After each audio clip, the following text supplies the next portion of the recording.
Ini saya di Kementerian Keuangan mencoba menganalisa kenapa sebelumnya nggak ada keributan, terus akhirnya ini tiba-tiba ada keributan. Kalau kita lihat tabel ini yang tadi juga dipakai oleh Menteri Sosial, itu jumlah penghapusan dan penggantian PBIJK yang dihapus tuh di bulan Februari tahun 2026 naiknya atau mencapai 11 juta orang, itu hampir 10% dari total kan, dari 98. Sebelumnya 7, 1, 1, 1, 1 di bawah 1 juta, dan 1 juta di bawah 1 juta. Jadi ini yang menimbulkan kejutan, kenapa tiba-tiba rame di bulan Februari tahun ini menurut dugaan kami ya, karena sedemikian besar orang yang terpengaruh dan mereka tidak tahu bahwa mereka sudah tidak masuk dalam daftar lagi, sehingga ya kerasa lah itu.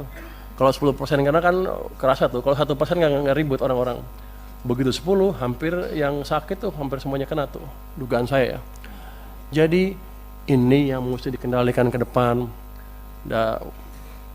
Kalau ada angkanya drastis seperti ini ya di smoothing sedikit lah, di average 3 bulan, 4 bulan, atau 5 bulan terserah, tapi jangan menimbulkan kejutan seperti itu. Bapak, Ibu pimpinan, dan seluruh anggota Komisi 8, 9, dan 11 yang saya banggakan, kita semua tentu ingin program JKN ini dapat berjalan efektif, sehingga benar-benar manfaatnya dirasakan seluruh masyarakat Indonesia tanpa keributan yang terlalu signifikan, karena uang yang saya keluarkan sama, nggak berubah. Kenapa keributannya beda? Berbagai langkah perbaikan tentunya harus terus dilakukan agar tepat sasaran. Apa? Iya tuh keributan kan. Oh, ribut aja lo. Kan saya hanya diundang ke sini, katanya ada protes di masyarakat ramai. Tadi Bapak Ketua juga bilang ada keributan di masyarakat sedikit. Jadi saya bilang keributan aja lah biar sama bahasanya ya Pak ya. Tapi kita ngerti masalahnya di mana. Jadi dengan sejalan dengan tersebut, upaya perbaikan ketetapan sasaran senantiasa harus mempertimbangkan hal-hal sebagai berikut. Tadi Pak Menkes sudah memberi permintaan berapa bulan, segala bulan.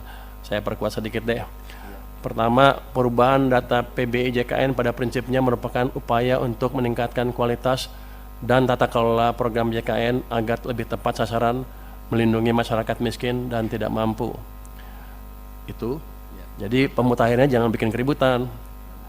Yang kedua, penonaktifan peserta PBIJK dapat dipertimbangkan untuk tidak langsung berlaku, namun diberikan jangka waktu 2-3 bulan, tadi Pak Menkes 2 bulan, 2-3 bulan yang disertai dengan sosialisasi kepada masyarakat. Jadi begitu mereka masuk list, tidak masuk lagi ke daftar PBI, langsung trigger sosialisasi ke mereka bahwa mereka tidak masuk lagi ke list itu, sehingga mereka bisa melakukan tindakan yang diperlukan, entah membayar dengan tempat lain atau gimana. Tapi jangan sampai yang udah sakit tiba-tiba begitu mau cek darah, cuci darah lagi, tiba-tiba nggak eligible, nggak berhak. Kan itu kayaknya kita konyol. Ya, padahal uang yang saya keluarin sama. Saya rugi di situ, uang keluar, image jelek jadinya. Pemerintah rugi dalam hal ini, Pak. Kemudian masukan dari kami adalah penentuan jumlah PBI dilakukan dengan hati-hati dan terukur, dengan mengedepankan ketepatan sasaran, kemudahan akses layanan, dan menjaga keberlanjutan program JKN. Tadi kan kalau ditanya ada nggak ruang untuk ngisi orang-orang tadi yang nggak masuk, kan ada. Kan masih 96 juta sekian kan, targetnya 98. Harusnya kalau prosedurnya clear, nggak ada masalah itu.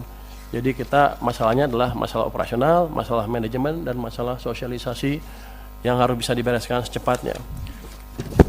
Kalau itu membuat uang yang saya keluarkan untuk Anda lebih kecil, saya mendukung. Ribut dikit nggak apa-apa. Tapi ini kan sama, uang yang saya keluarkan sama, ribut lagi. Saya rugi banyak, Pak. Ke depan tolong dibetulin.